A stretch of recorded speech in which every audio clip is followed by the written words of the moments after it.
সোমবার মানেই ব্যস্ততার শুরু। আজ কিন্তু খুব বেশি রান্না করতে পারবো না, তাই একটু ভাতে পেঁপে সেদ্ধ দিয়ে দিলাম। আর এই যে চুনো মাছটা আছে, এটাকে আলু বেগুন মূলো দিয়ে চচ্চড়ি বানাবো।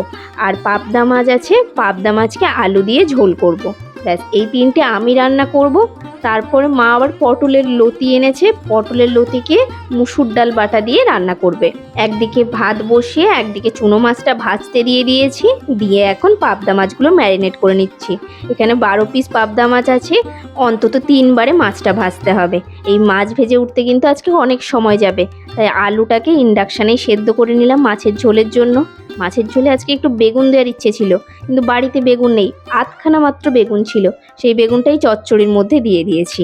2টো ব্যাচ মাছ ভাজা হয়ে গেছে, এবার লাস্ট 3 নম্বর দিলেই মাছ ভাজাটা হয়ে যাবে।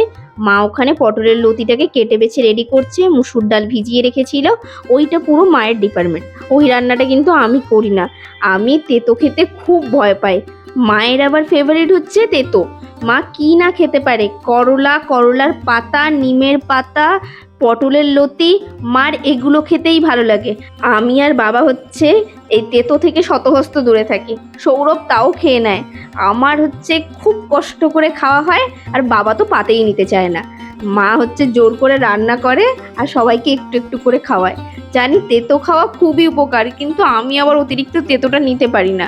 ওই একমাত্র উচ্ছে ভাজা বা করলা ভাজা, উচ্ছে দিয়ে অল্প বিস্তর চচ্চড়ি, এইটুকু ঠিক আছে। আমার এই যে পটলের লতি খেতে যে কি কষ্ট হয়, মানে আমি বলে বোঝাতে পারবো না। আর মা জোর করে করে ঠিক ওইগুলোই খাওয়াবে। কথা বলতে বলতে এদিকে কিন্তু মাছের ঝোলে মশলাটাও কষানো শুরু হয়ে গেছে। এখানে খুব বেশি মশলা দিচ্ছি না, অল্প একটু পেঁয়াজ কুচি, অল্প একটু আদা রসুনের পেস্ট, হলুদ গুঁড়ো, লঙ্কা গুঁড়ো আর ভাজা মশলা, এই দিয়ে অল্প জল দিয়ে কষিয়ে নিয়েছি। তারপর আলু দিয়ে এখন ভালো করে কষিয়ে নিচ্ছি। তারপর বেশ কিছুটা জল দিয়ে দেবো, 12 পিস মাছ, ফোটার তো জায়গা দিতে হবে, তাই না? এই জন্য বেশ কিছুটা জল দিয়ে এখন অল্প একটু নুন দিয়ে দিলাম, নুনটা কম লাগছিল, দিয়ে এখন ভালো করে ফুটতে দেবো। ওইটা ফুটতে থাকুক, ততক্ষণে চচ্চড়িটা চেক করি। চচ্চড়িটা তো বসিয়ে দিয়েছিলাম পেঁয়াজ পাঁচফোড়ন দিয়ে। এখন চচ্চড়ির সবজিগুলো সব ভালোভাবে মজে গেছে, এখন মাছটা দিয়ে আরও কিছুক্ষণ ঢাকা দিয়ে দিয়ে রান্না করব। তারপর অল্প একটু জল দেব, যেহেতু মূলোটা আছে ওটা সেদ্ধ হওয়ার জন্য এইটুকু জল দেওয়া, না হলে জলের দরকার ছিল না। ব্যাস মাছের ঝোল হয়ে গেছে, নামিয়ে দিয়েছি। চচ্চড়িও অলমোস্ট কমপ্লিট।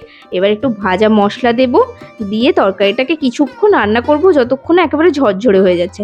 ব্যাস দেখুন, একেবারে চচ্চড়িও কিন্তু কমপ্লিট। এবার স্নান করে এসে খাওয়া দাওয়া করলাম। আজ তাহলে আসি। অসংখ্য ধন্যবাদ ভিডিওটি দেখার জন্য।